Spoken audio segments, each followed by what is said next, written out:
Hello' everyone. আজি মই ফুলকবিৰে মাছৰ জোল বনাইছিলোঁ। ভাবিলোঁ আপোনালোককো ৰেচিপিটো দেখাওঁ।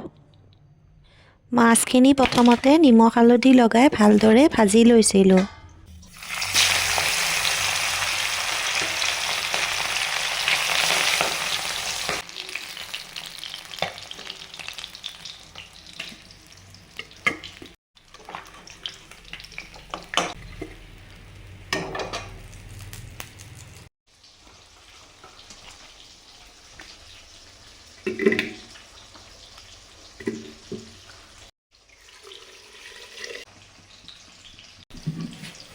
ফুলকবি আলুখিনি বইল কৰি মই এক্সট্ৰাকৈ কাঢ়ি ল'লোঁ।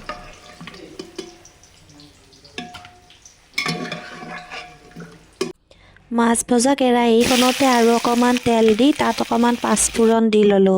তাৰপিছত এটা পিঁয়াজ দি আদা নহৰু অকণমান থেতেলিয়াই দি দিলোঁ।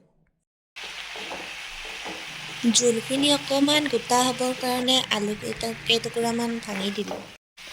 তাৰপাছত নিমখ হালধি দি যিমান জোল লাগে সিমানখিনি গৰম পানী দি দিলেই হ'ল।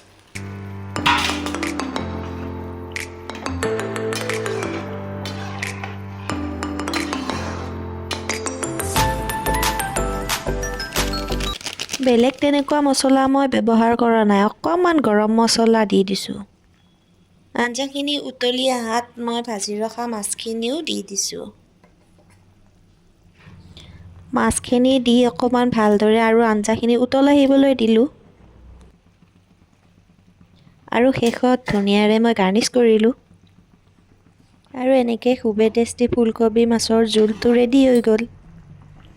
এনেকৈ ফুলকবি মাছৰ জোল খাই বহুতেই ভাল লাগে। আপোনালোকে বনাই খাবচোন এবাৰ।